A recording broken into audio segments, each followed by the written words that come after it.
As part of my discussions on building the missing middle, one of the pieces to make this form of housing work is the need for small mom and pop landlords to be in this market, as we know that large corporations and developers aren't going to be the ones to fill this need.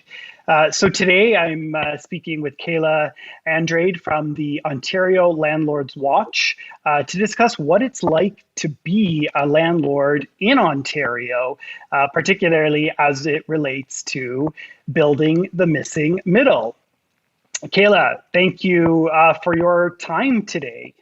Oh, thank you for inviting me to be a part of this journey with you. I'm really excited to be. So when you hear building the missing middle, what's your take on it? Just like you said it's about missing the small mom and pop landlords. It's missing the type of rental units that are ceasing to exist and not being built much anymore based on times changing and development changing and the rules and the regulations changing. So the small mom and pop landlords are missing, and we need to encourage more, but unfortunately we can't based on the current rules and regulations. You and I connected through the Ontario Landlords Watch, which is something that, one of the many things that you undertake. Tell us a little bit about the OLW. So Ontario Landlords Watch was founded in 2010 when I started to advocate for landlords at a municipal level regarding water billing policies. That had turned into a group of landlords from each and every region that was struggling with water billing policies happening on their municipal level.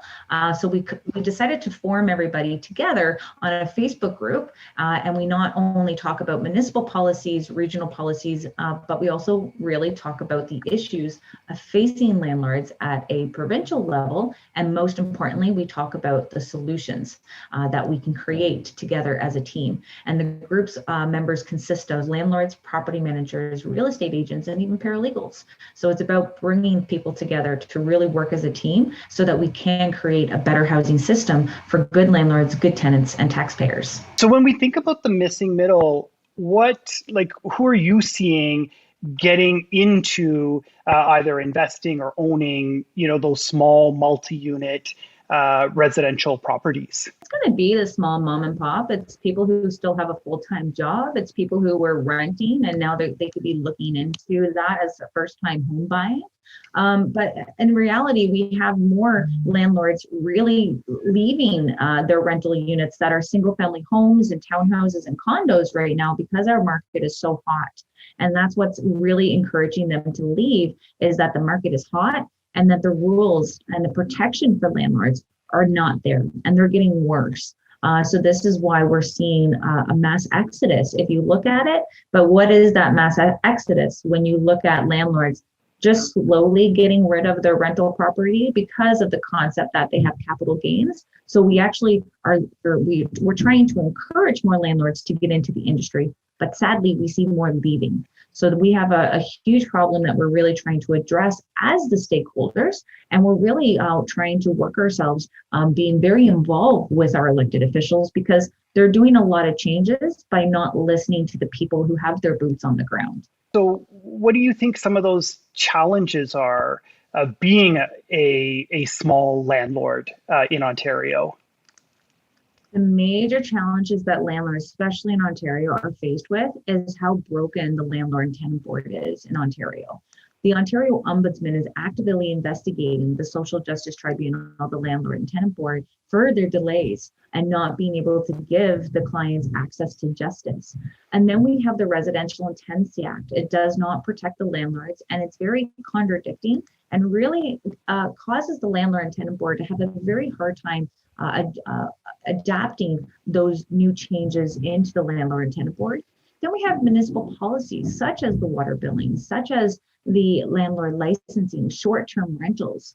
And then we have, government programs and for rent relief or different type of rent recovery, also for the rent portable housing benefits. And we talk about OW and ODS key. So when we talk about housing with our elected officials, it's not just on the landlord side of way. We like to really include our good tenants as well as taxpayers. And that's why we really need to include all levels of the government together in order for us to really get down to the root of the problem, because the way that the government's getting involved right now, it's making it worse. And that's why you're going to see more landlords leaving the industry versus trying to encourage them to get into it, such as renting out their secondary home or trying to create 3 units on to their duplex. There's so much possibility that we could be utilizing here, but the restrictions that are happening on all levels of government, they need to sit down with stakeholders in order to get that, and not just developers. There's many people out there right now who are creating units, creating that secondary suite. And because of municipal policies, that is what's really making it difficult for investors to want to invest into that area as well. So we have lots of work to do, but how do you do it? When you talk about developers, versus the challenges that, smaller mom and pop landlords are facing. And that's a big distinction when we're talking about the missing middle. The mom and pop and the individual landlords seem to sort of be forgotten. We want to be able to do that division of, here are big landlords, here are small landlords, here are good landlords, here are bad landlords, and then here is good tenants, and here is good bad tenants. And we need to be able to work a system that benefits that good landlord and the good tenant. And in order to do that, we need to have a system that is going to work and something that is fair. But the way that we see everything happening now with the Landlord and Tenant Board, and if you look at what stats we have, and from the 2018 to 2019 stats, there was over 80,000 applications brought to the Landlord and Tenant Board.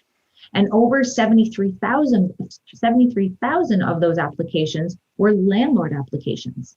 And actually over 64% of those 73,000 applications were for non-payment of rent. So if you look at the backlog that's happening at the Landlord and Tenant Board, and you look at their number one popular application for landlords, it will be for non-payment of rent. On the tenant side of things, you would think it would be maintenance, but it's actually to find out if the tenant's rights apply for that situation. So it's more of like, hey, is this my rights? Are they being infringed on? More so than maintenance of. Meanwhile, our government and our elected officials are really trying to work on, safe communities and different landlord licensing, trying to state that, there's a big maintenance issue. And I don't doubt that there isn't, but what also is not being explained is that even in government housing, they have their own maintenance issues that are not even being addressed. So we like to really get into understanding that, not only does the private sector of landlords need to be reviewed, but even the way that we run government housing, because that's where that missing click is in order to deal with our housing crisis that we have right across Ontario and right across Canada. We've sort of started to see a lot of divide when it comes to landlords and tenants, which is really unfortunate. It's going to be always a war. There's always a war between landlords and tenants, and to the point where landlords actually want to try to change their name, thinking landlord is what's causing that, and talking about being a housing provider. And people will say, well, then I sound like I work for the province with no compensation, so I don't like that. But we want to look at the concept as what is causing our small landlords or our potential small landlords from not wanting to get into the industry, or how they want to get out of the industry. And when you get to see how damaging it is for them to see how financial hardship can be caused by one tenant who is trying to abuse the system, that is what we need to stop. We need to stop the abuse that is happening from tenants who know that they can indeed live months and months and months, even a year, rent-free in Ontario, because the system is badly broken. And this is why you will now get to see these N12 notices for taking over the unit for their own personal use. These notices have been increasing since the beginning of this pandemic, because these landlords, these small landlords, the ones who hold mortgages, having insurance, barely making a profit off of these properties, they can't hold on. So now they realize that how many eviction bans? We're on 3 eviction bans, and now a rent increase freeze for 2021. the landlords are not able to hold on like that and with a broken system.